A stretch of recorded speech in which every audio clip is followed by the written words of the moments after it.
and all the funding is done, and all the funding is in place.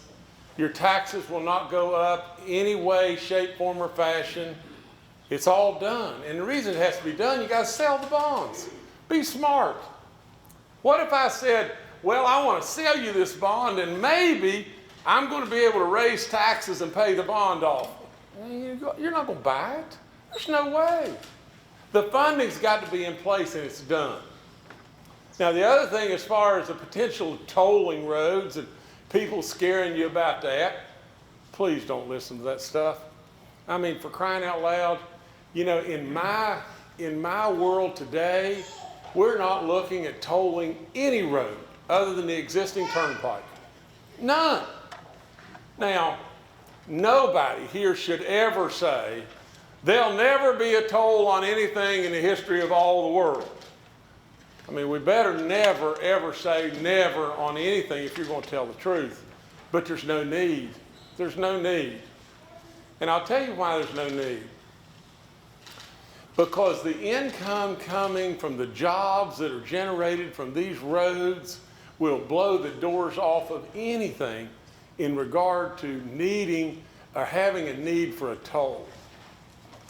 Just think, the payroll tax alone, the payroll tax on the projected number of jobs is $200 million a year. All that could go back into the general fund. It could go back into, you know, education or Medicaid help, or it could go back into helping the vets or whatever it may be. But there's no need.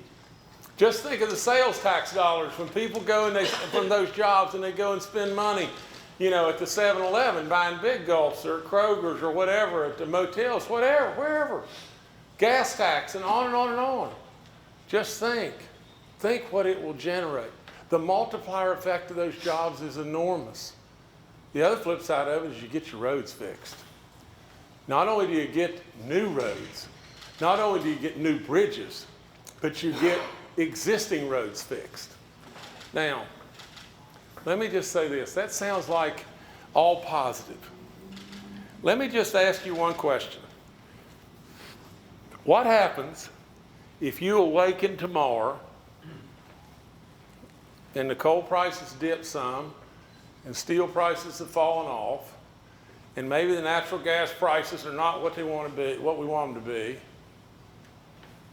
and the road bond thing failed? Let me look at it from that approach. What are you going to do? What are you going to do? Here's what you better do. You better wake up, you better look at that road and say, we're going to get to be really good friends, because you're going to be in the same shape or worse for a long, long, long time to come. You better look at maybe a local school and you better say, you know, I love that school, but there's a good chance we're going to have to close that school. And you better look at your Medicaid situation and say, uh-oh, we got all kinds of trouble there. Because when I took office, you've got to remember, I walked into a $500 million deficit. Now that's fact. That's just fact. The only money that we put in the budget this year, the only money, was the economic gain from the roads. You don't have it, you got to pull it back out.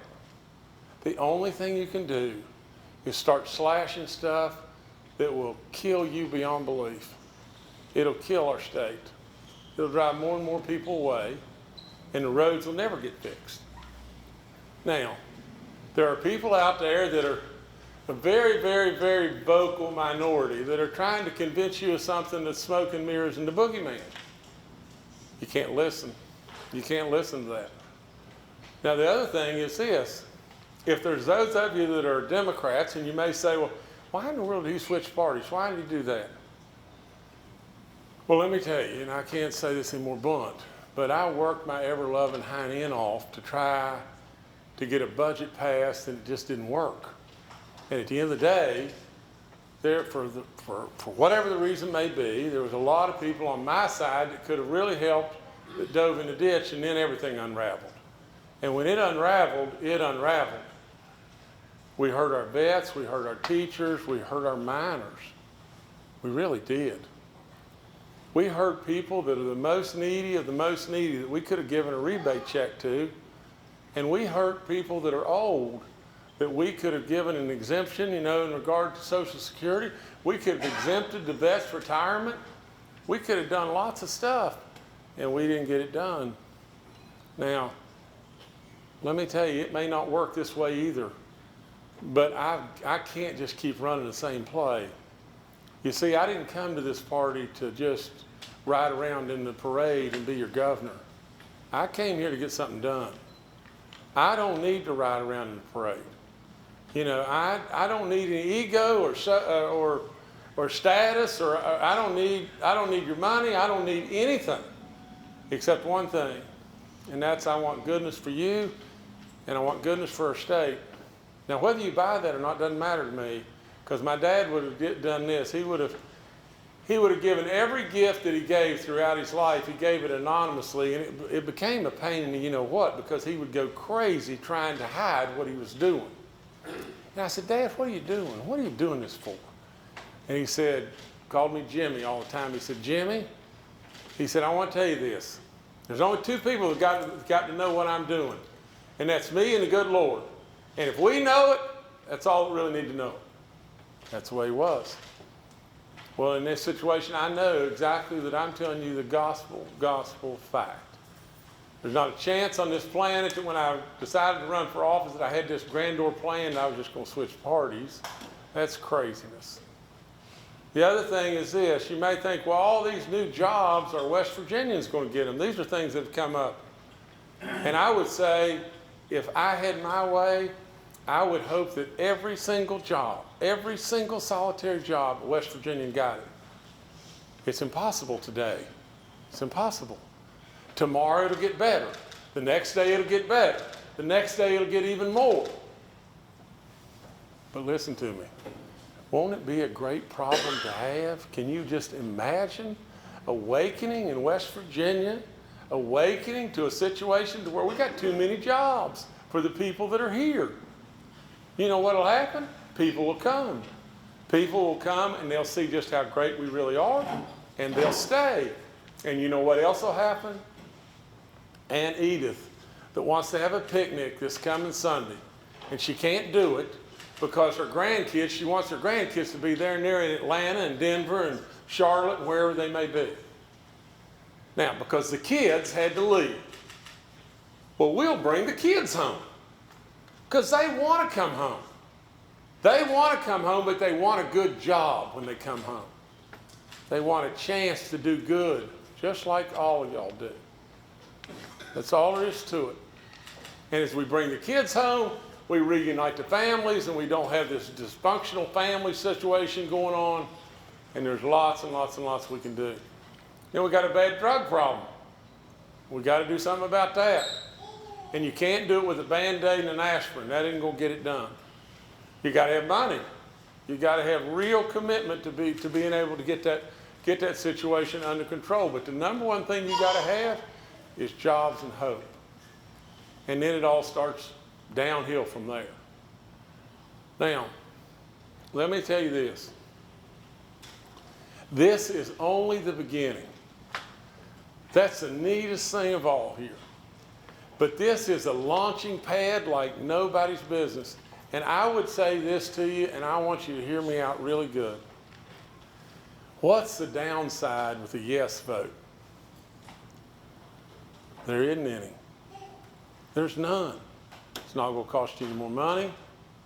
West Virginians are going to get jobs. There's going to be lots and lots and lots of jobs. There'll be more revenue coming into our state, on and on and on. What's the downside with a no vote? The end of the world. In all honesty, if we vote no for this, West Virginia will survive. But I'm telling you, you could just about ask one another, let's find out who really wants to be the last person to turn the lights out. Because it'll be bad. It'll be really bad. There won't be anywhere to turn, and there'll be deficits that will be like you can't imagine.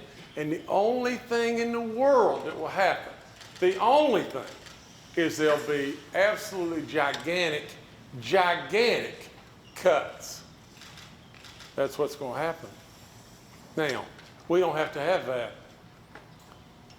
I really believe we're going to pass this overwhelmingly because I can't find somebody that's crazy enough just that's going to go out and vote no.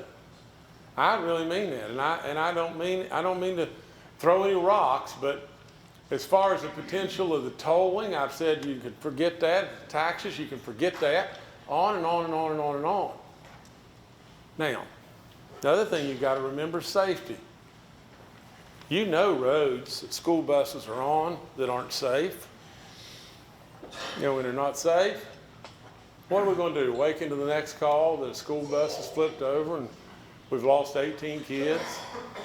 If you want to be scared about something, I can give you stuff to be scared about.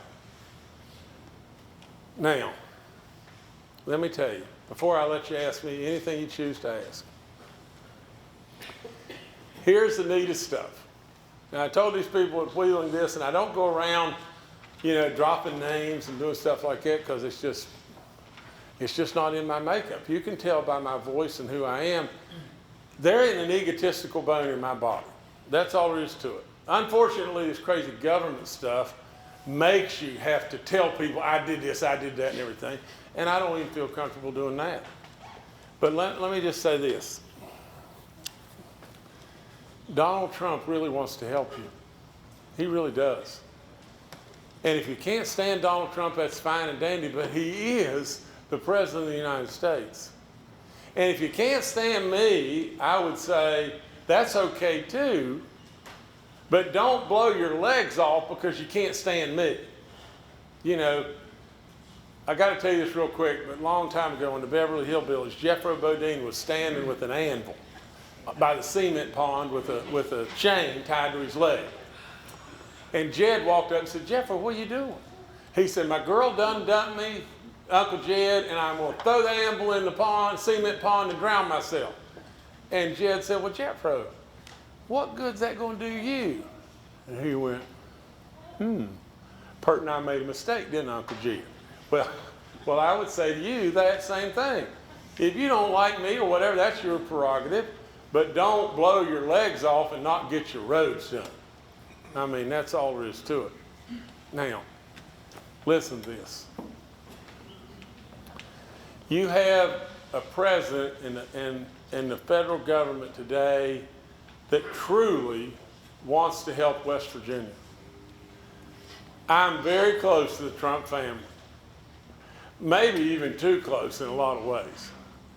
But because, just imagine this. Yesterday morning, at 5:30 in the morning, Rick Perry, Secretary of Energy, called. Now, one thing I will promise you is coming down the pike like you can't imagine, is this dream of this giant natural gas hub, manufacturing hub, and everything that could possibly happen with the crackers and all that kind of stuff. And everybody thought, oh, we've heard this and heard this and heard this and heard this. Well, believe me, the federal government, Rick Perry and them are all over it. And it is absolutely closer to a reality today than you can possibly imagine. Possibly. I could show you on my little flip phone right now, techs are talking about $38 billion worth of investments and 100,000 permanent jobs. You can't imagine how much occupied time is happening right now in D.C. about something that you've thought was a reality and then it became a pipe dream, a pipe dream, a pipe dream. Now, I am telling you this, that I presented a plan to Donald Trump in regard to coal. And I said, you know, what we've got to do is look at it as a homeland security thing to where we've got to be able to save our eastern coal fields. I don't know that he'll do it, but I'll promise you, yes, you know, I'll get to that in a second. I'll promise you that it is all over his mind. And I've presented a program to him in regard to our hardwoods and all the stuff we can do. I mean, you think about it, West Virginia, we've got 77 or 8% of the state is forested. And do you know that our hardwoods clean up an equivalent to 21 coal-fired power plants every year? We ought to get something for it. That's all there is to it. I mean, we're cleaning up the earth for a lot of people. We ought to get something for it. And I'm trying to get that done. Now, let me tell you this, and this is the comical part of the whole thing. Rick Perry calls at 5:30. At 8 o'clock in the morning, I'm in the bathroom just dinking around, brushing my teeth and just messing around and everything. And all of a sudden, I hear the phone ringing, my house phone. Now, this has never happened. And all of a sudden, then I hear my wife yell, "Jam, Donald Trump's on the phone." And I think, there is no way. And sure enough, I answer the phone, and it's him. And he talks for 30 minutes about a lot of things, and he says, "I don't want to mess up my voice. I've got to deliver a really important speech to the UN right now. I'll call you back," and everything. Well, we talked about a lot of different things, and I'm not going to get into all that, but the net of the whole thing is just this. We have a real chance, a real chance. It's going to start with the roads, and then it's going to go from there. But we can't drop the ball. Believe me, B, you can't drop the ball on this. And I would tell you just this. For all of y'all that are here, you were kind enough to come because you care. And I get that. And I'm here because of the same reason. At the end of the day, you're probably okay. Most of y'all are probably okay if the wheels fly off and this whole thing unravels and the whole world collapses. You know, and I am too. And I got plenty to do. And if the whole thing starts unraveling and starts going in every direction known to man, you know, I'll go grab something. You know, and you'll probably do whatever you're going to do. You can't just try but so much and so hard. I'm giving it every single thing I have in my soul. And I believe we're going to walk away overwhelmingly with what we want to have happen in October. But early voting starts day after tomorrow. The turnout will be low. You can't miss this opportunity. You just can't. That's all there is to it. Now, ask me anything that you used to ask, please. You can ask me anything. I'm really easy. And if I can't answer it, that guy will. First of all, Governor, thanks for coming. We appreciate it. I'm sure we all Appreciate you. I moved here from Arizona. Right. By choice. Number one reason was the illegal invasion got out of hand. They couldn't control it. It cost the state of Arizona a fortune. Right. It still is. Jan Brewer, whoever I was trying to talk to, give them a call.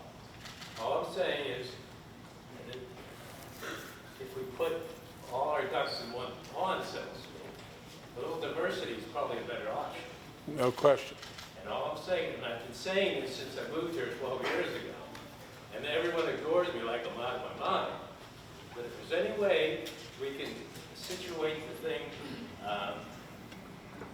where the illegal, and I don't mean this in a negative way, but the cost of the illegals is absolutely astounding. And Right. it needs to be controlled in some fashion. It costs all of us money. Law enforcement has to have horsey. This is something that needs to be at least investigated and handled with a minimal effort. And all I'm asking, and I've asked every politician, is at least get a commission, like-minded people who moved here from Arizona for the very same reason. Right. You get people who don't know that we're having vacations up there. As a matter of fact, I have one of my infamous, brilliant literary gems just for you. Okay. I'll be I honored like if you would take this. it. Yeah, I'd be proud to have it. And When I say that, and everyone looks at me like I'm crazy, but you have to see what it really costs. I'll sure look at it. Now you've got to accept a political answer here. For gosh sakes of living, I can't take on this today now. You know, believe me, B, I got enough right on my plate at the moment. Not to say that it's not a great idea, but I will read. Yes, ma'am. Hi, Governor. How you doing? Thank you for coming. My name No. is Diane Nick, Okay. and I actually have two questions. Okay. Okay. My first question is regarding the jobs. Regarding the jobs. Correct. Okay. According to the paper, depending on which article you read, I read 40-some thousand jobs. Right. Rolling back history a little, when the natural gas industry came to the northern panhandle, we were also told about jobs. When you go back to the Ohio County Airport today, keep going down Route 2 in the beach bar, because there are parking lots that have been converted into campgrounds with campers and families living in them from Arizona, Arkansas, Oklahoma, Texas, out west. Those are jobs West Virginians could have done, but they were not trained to do them. So the people were brought in by the natural gas. Sure. So my question to you is about strategic preparedness for these jobs. Right. Workforce West Virginia already partners with different companies that do heavy equipment training. They do different types of training coming out of Workforce West Virginia. So what is the plan to have a workforce ready and trained so that we don't encounter another one of those situations where all these jobs that could have gone to West Virginians now have to go to either people from out of state or people coming in on temporary visas to work construction projects through temp agencies? Okay, it's a great question and everything, and it's a very worthy question. And let me give it a stab as best I can. First of all, there's another component to this, and that is all these roads are being bid labor intensive. So there'll be some on-the-job training. There'll be some additional labor to where you will have some apprenticeship work where you can be trained on the job, you know, which will be really, really good for us. The other thing is this. You've got to really amp up your tech schools and community colleges and everything to be able to train people on technical skills and everything to be able to do jobs here in West Virginia. And the other thing we've got to do, we've got to bring people home. I mean, I don't have a wand here that I can just wave and make everything come true. But there's no way in the world that I can win the battle to go out and make the tech schools 10 times as aggressive or 50 times as aggressive as they are today in training people, West Virginians, if I don't have the bond passed.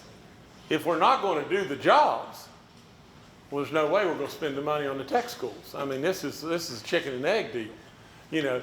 But here's the whole thing that I think you got to look at, and it's just this: is we're down here. I mean, we just plain are. We're 50th and everything coming or going. Let's just tell the truth. Now, we're a beautiful state with unlimited potential. We're not going to be able to have it here on day one. You're just not. It's going to take time to grow us to here.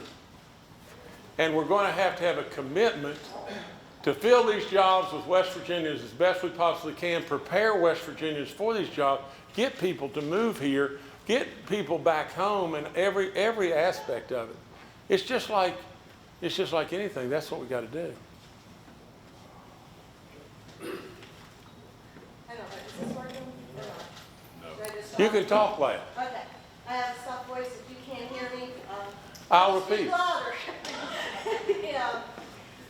What I would like from you, after experiencing what we went through with the natural gas industry and people locally not getting those jobs and couldn't collect the payroll tax because their permanent addresses are in other states, and at the most We're not going to let that happen. Well, it's happening already. Well, so I guess what I would like is a commitment from you that you will put something together with DHHS and Workforce West Virginia to prepare these people and start now. Okay. You talk, Tom, on this.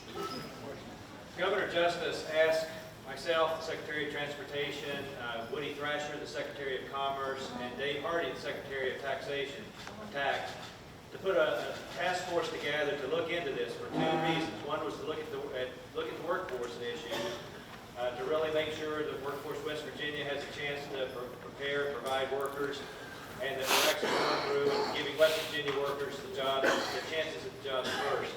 The second thing with the Department of Taxation is to have them look at contractors. Are they paying their taxes? Are they making sure that withholdings are done for their workers? With the idea that Governor Justice recognizes this issue and has told us to get onto it, we are going to get onto it and we're going to do it right. Okay, you can get plate numbers, just drive down Route 2, they're down there. Okay. Okay, now you can't ask 900 questions here now. My second question is, with regards to Route 22, for us, it's our lifeblood. Right. It is our lifeblood for, we're a bedroom community Sure. in Pittsburgh. We are an industrial community with heavy traffic. Sure. And for Brooke and Hancock counties, for so many people that work in the Pittsburgh area, Right. as well as the industrial sites here, we are going through a project right now to correct it, to do some repairs on 22, and we went from Frogger to driving across railroad tracks. Before you leave town, if you could please drive up Route 22 between Harmon Creek and Three Springs Drive. It's a 2-mile stretch, and just look at it and see what we're getting for our money. That's all I'm asking on that. The other thing is, with the $122 million minimum that we pay in taxes down to the state, just for these 2 counties, we are getting back out of this Roadstoprosperity $11 million for about a 2-block area in New Cumberland to remove a road, a bend in the road. How was that decision made, and why wasn't anything addressed with us to do real repairs to Route 22 or additional enhancements to Route 2? And I'm done. Okay, I could let Tom answer it, but let me just say this. Here's the thing. I mean, first of all, they have to select projects that they, this was all about this. I had to come up with a way, and like I said before, this is the good Lord's total idea. I had to come up with a way to create an instant job, an immediate job. Well, you can't have an immediate job if you level off a spot here and hope a factory comes. That's build a field and they'll come. You can't have an immediate job if you change a law and hope that business is going to come. I had to have an immediate job. Well, the only job that I could have that was an immediate job was to go to him and say, I want to let every job that's already been engineered and every job that has been through the process, from the standpoint of the environmental and everything else, that's how we started with the jobs. So you had to bring all those into play to be able to get the immediate job. Because you could say, well, we'd like to have this project here in whatever county it may be, but it may take us a year and a half to get it engineered too. And so that's an issue. But the other biggest thing you've got to remember is just this, and I don't care if it's 9 million or 90 million or 900 million, it's better than no million, and the other flip side of it is it's just starting. Remember, I just got to this job 6 months ago. We're just starting down the path, and everything just, once you start, just multiplies. Now, I would say this to you, please. If you have a worthy road project and it's not on the list, we welcome, this man absolutely welcomes the solicitation of information that we may very well move something off the list, put something else on the list. As we have more money, put stuff on the list. That's what we want. It's not like we don't want that. We want that. We want absolutely just what you want. Yes, sir. Governor, Pat Ford, Business Development Corporation of the Northern Panhandle. I would like to, first of all, thank you very much for being here. Also, we appreciate you pushing this bond, but and particularly what I want to thank you for on behalf of our board is that bend in the road that we're talking about that's in that $19 million. We have sites in Hancock County that can accommodate some of that $38 billion of investment and 100,000 jobs that's going to be generated from that ethane hub. But what we are strangled with is the access to some 600 to 1,200 acres of developable real estate in Hancock County. And that little bend in the road is strangling some of the most developable pieces of real estate in the Ohio River Valley, and in fact has been looked over twice for a petrochemical company to locate here. So we really appreciate this bond, and we really appreciate you making this, and I'm assuming that that is a priority in the funding package. Is that correct?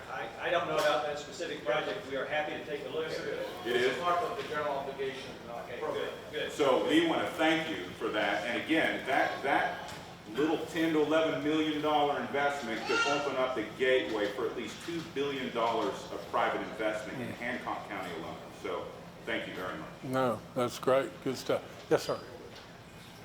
Governor, I'm originally from Southern West Virginia, Mount Hope. Just Oh, north very of that good, yeah. Boy Scouts. Sure, Center. sure. Welcome to the top of West Virginia. No, thank you so much for having me.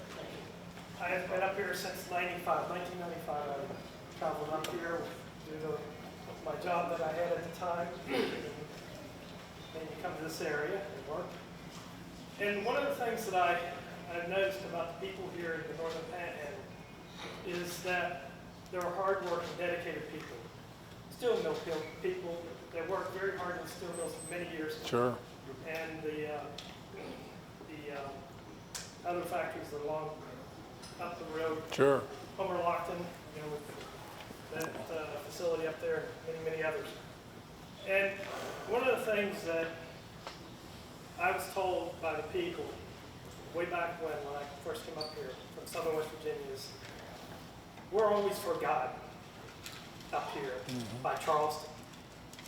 Charleston, it seems like they do everything. The southern part of the state, Charleston area, the central part of the state, Morgantown, Fairmont, Clarksburg, gets a lot.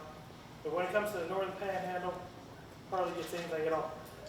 It was hard for me to believe when I first arrived up here in '95 that 22 was finally completed about in 1993, just 2 years prior to me coming up here. And I was like, what?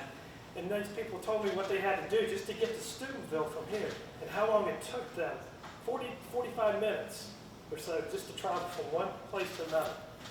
And I'm like, you gotta be kidding.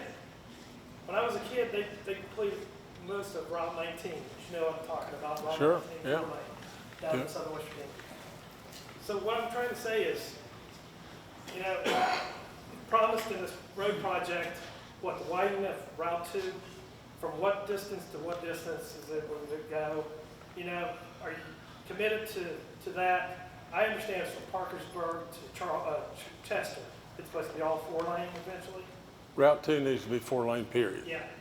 And 22, what's going on there now, it's a joke. They just did the same thing that they're doing now pretty much a year or two ago. And they spent all that money on it. And here they are, a year or two later, doing the same thing over again. What they need to do is put a fresh thing of asphalt over it.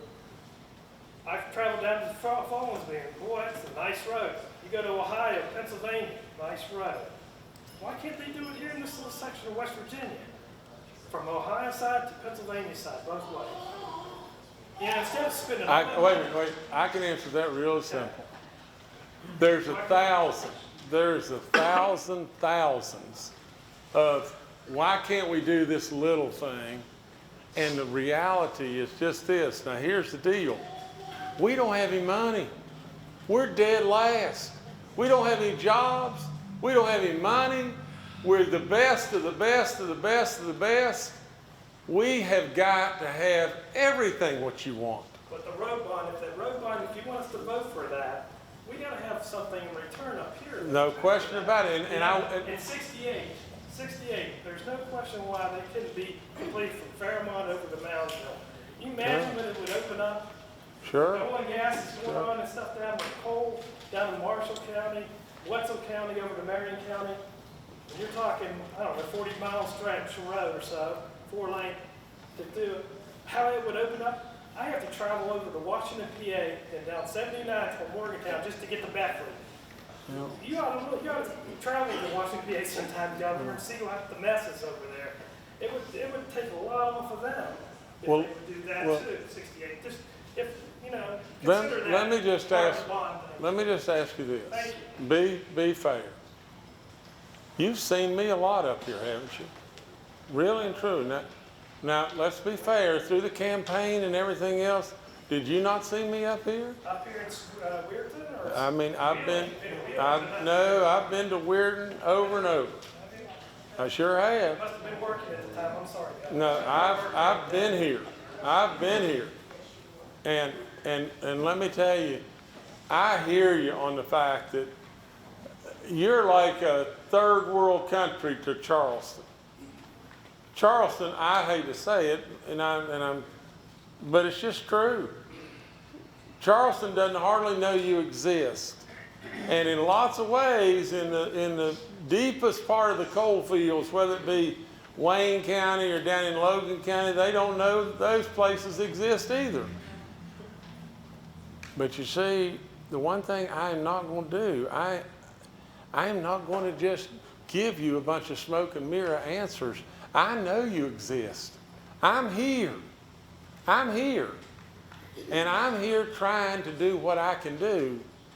And I'll promise you with all my soul that I'll do everything that I can possibly do to help. Yes, sir. A light rail from Wheeling to Weirton to Pittsburgh, like the Mark line, DC, that goes back to the area all up to the color. People get back and forth real quick to get the job. Yes, ma'am. Thank you for coming. I live in the commute from New Cumberland, West Virginia, which is Right. just 5 miles north. And I have been involved in working with you and with Commissioner Smith about West Virginia Route 2 and with Gus Slade. You have a really intense job, which I know. I appreciate. It's all y'all's fault, too. You could have voted against me. But prioritizing is the extreme importance for you. And yes, I appreciate what West Virginia Route 22 needs done, but West Virginia Route 2, when you speak of safety, and I can show you pictures, I have them, and maybe I sent them to you, I'll send them again, of a school bus crossing a Route 2, and underneath it's hollowed out, and it is disintegrating, and our local state road had to hurry up and get that fixed. So prioritize, and I think it's safety and it's economic development. Sure. And thank you very much for being willing to do this. Well, yes, sir. Governor, thank you for being here. I think that you remember me from your auto year Right. residence. I have to follow up on what the mayor has just told you, because I know you know this, but just for everybody else, and particularly the lady who's worried about no gas jobs. There are going to be 6,000 jobs. There right now are 1,500 in Monaca. And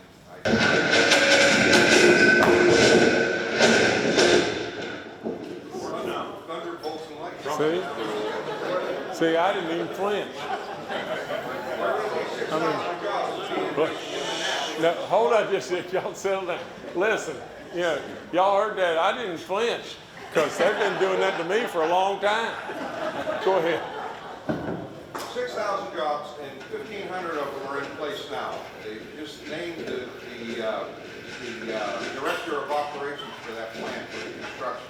Right. Somebody who's done things for Shell that is pretty hefty. Right. There's a serious person coming there. There's a lady, by the way. That road in New Cumberland, if we are to gain things from that cracker plant, which we will, is critical.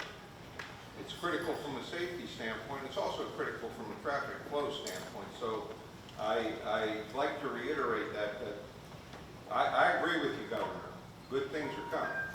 And we're going to, in the legislature, we're going to work with you about the ethane hub and that type of thing. What we need to do in this valley to get it back to where it was, which was Weirton being the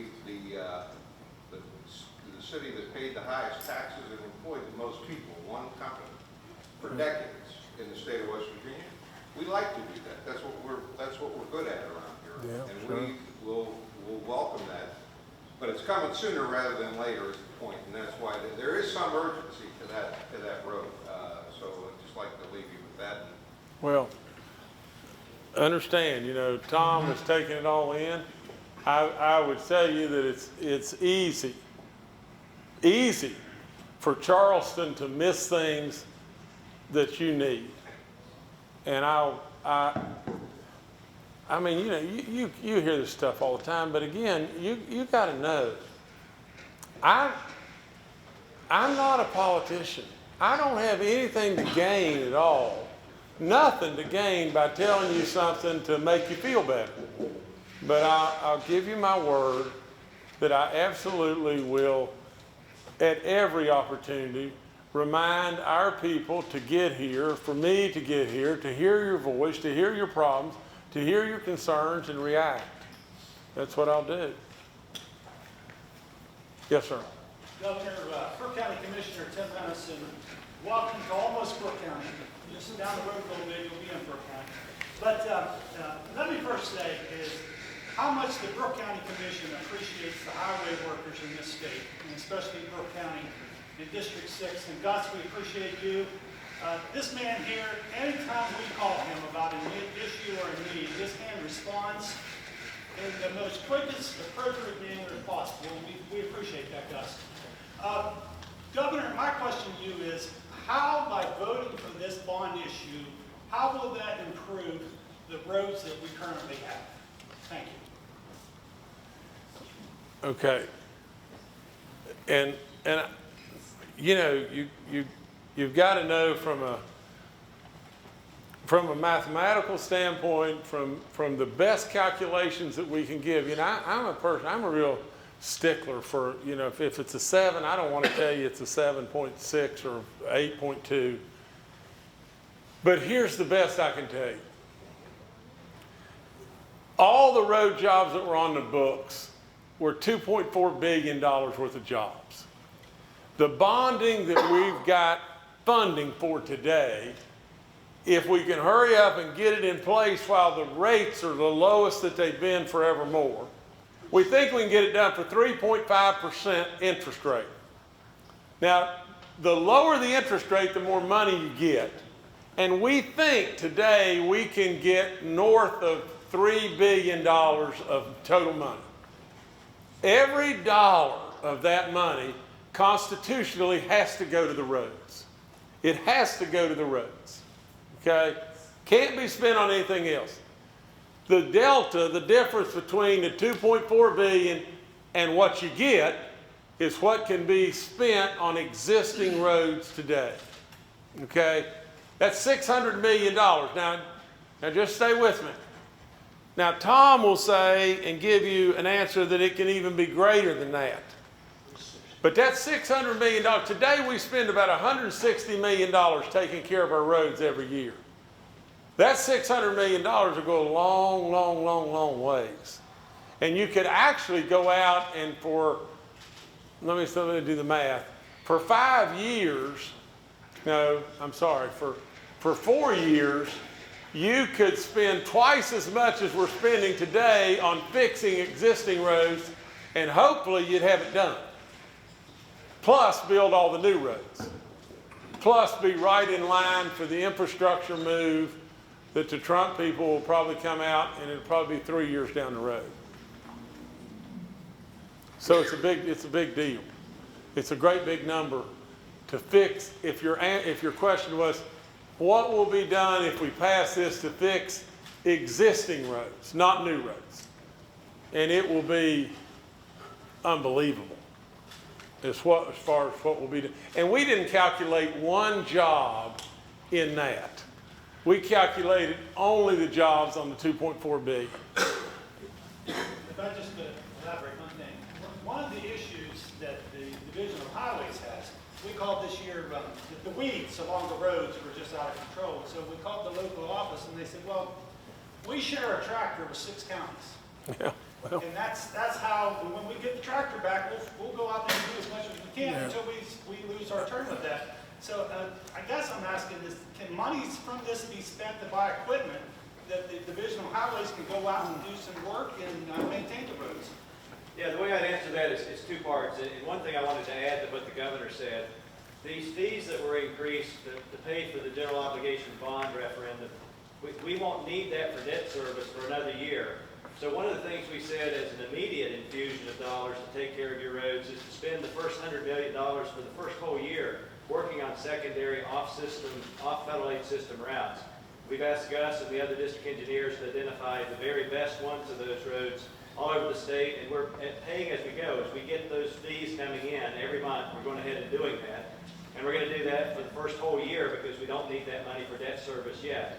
So that's an immediate way this is working on this. The other thing that I'll say is when we have this big pot of money for new projects, used to we had to use the regular program to take care of all the other things we were doing and the new projects. What this allows us to do is swell the budget lines for maintenance and for equipment. So it will increase. We're intending to increase that on the normal program. So we think there's something here that can take care of every system of roads. Now, it won't fix everything, but it'll be a good running start.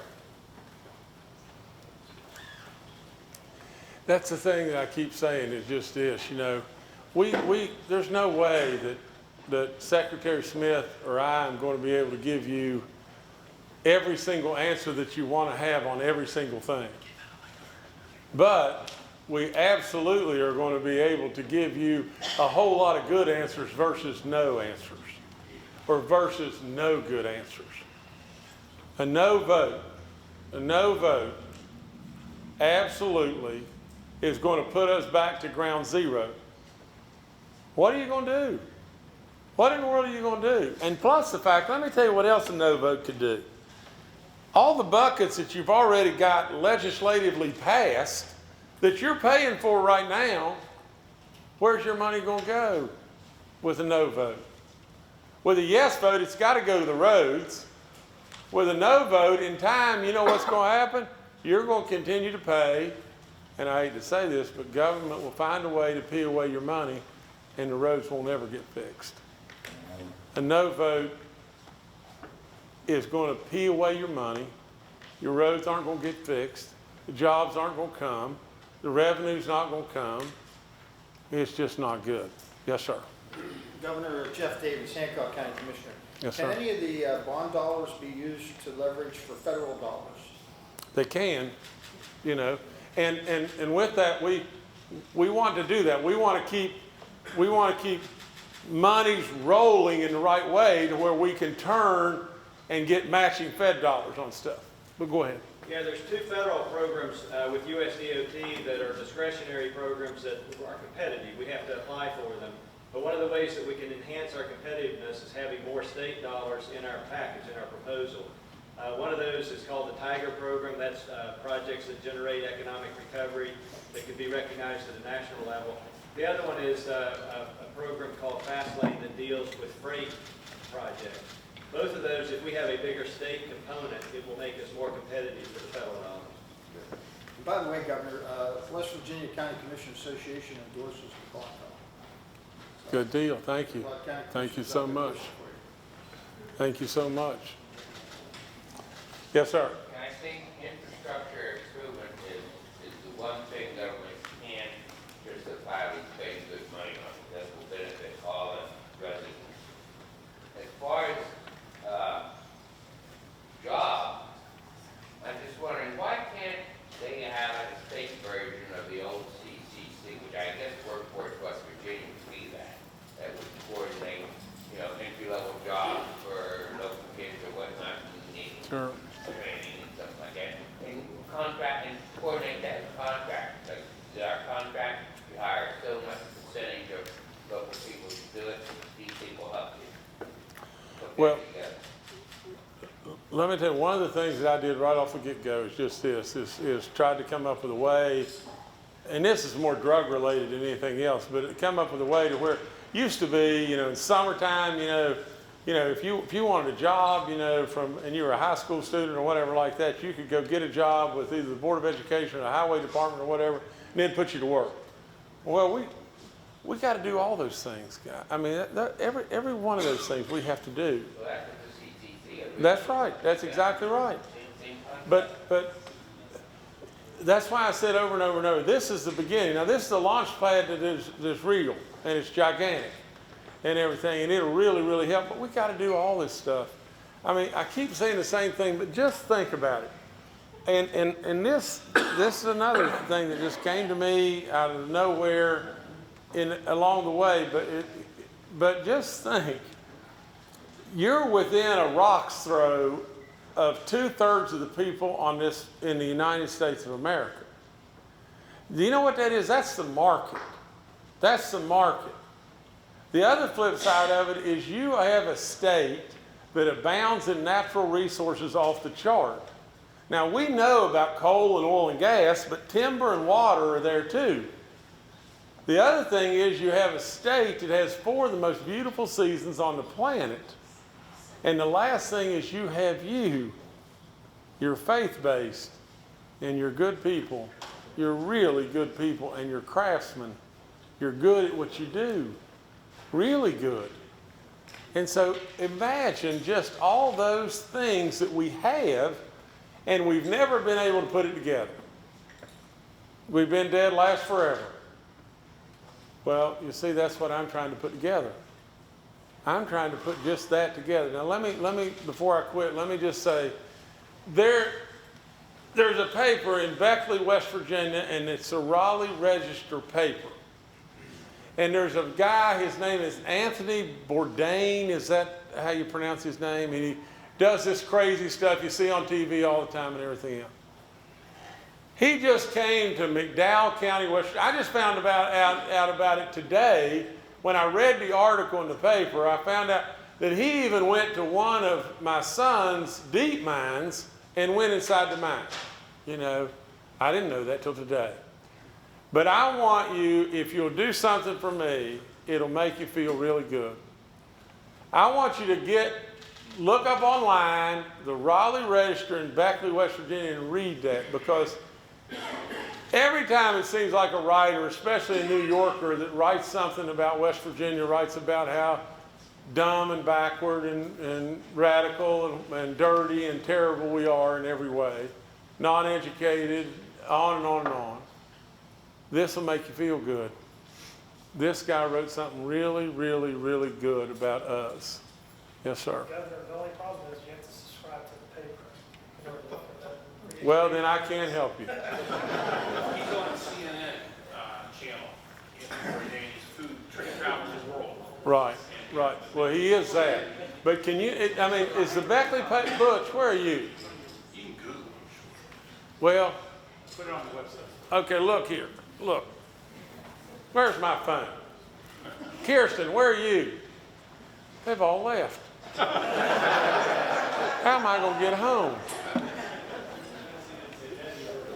I was just going to show you, I've got a flip phone, so I can't help you on the Google part. Butch, can these people not get the Raleigh Register paper on the internet somehow? They can, but we posted that to your Facebook page on the governor's website. It's there right now. Okay. You can go to the governor's website, and it's on or to his Facebook page, or you can go to bbtonline.com. I just Googled Anthony See, here's my Bourdain. phone. I just Googled Anthony Bourdain, West Virginia, and you can get it there. It's really, really worth reading. It's really neat. You know what he says more than anything? He says just what kind of people you are. And me too. You know, I grew up, my grandparents didn't have indoor plumbing. And my grandparents on my dad's side, my dad was an only child, lived in a company-owned coal camp house. Coal-fired furnace right in the middle of the hallway. You had to jump across it if you were barefoot in the night. You know, it's just about us. And it's just about how good we really are. And gosh knows it's kind of refreshing to see that sometime. You know, and nevertheless, we can't let this not pass, and you've got to really, really make sure that you tell your in-laws and outlaws and Crazy Harry down at 7-Eleven that your taxes aren't going to go up, and West Virginians are going to try it. We're going to try every way in the world to see the West Virginians get their jobs, and we're going to genuinely fix the roads, and this is going to be the first step. But I would, did you have something, sir? Or did you have? Oh, okay. But nevertheless, you know, I'll give you everything I got, and I mean that. And I want goodness, and I don't want a thing in return. You don't have to worry about, you know, I want $1 for doing the job, and at the end of the day, I could give a hoot about getting reelected. I'm not interested in that at all. All I want to do is jump start and serve and do what I'm supposed to do. And the last thing I would tell you is just this. It's high time in this world, in this state especially, it's high time that you being a Democrat or you being a Republican should not matter. It does not.